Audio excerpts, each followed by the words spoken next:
Medial, M-E-D-I-A-L, medial and lateral.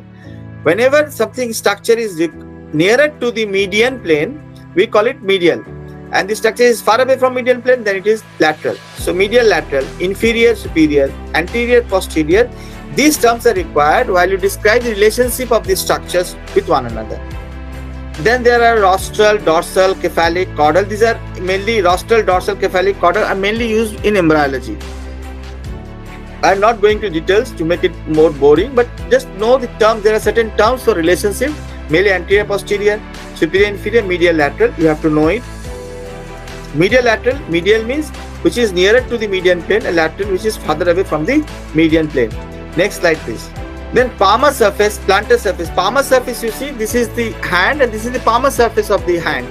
And this is the dorsal surface. Similarly, in the leg, you have got plantar surface and dorsal surface. Okay. Proximal and distal. While we refer to something, we say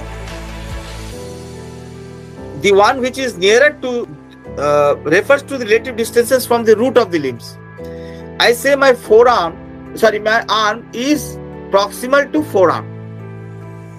Okay, that means nearer to the root. This upper limb is situated in, is linked to the entire body. You know, the human body that has got head, neck, and body, which is again divided into thorax and abdomen, and these are the appendages.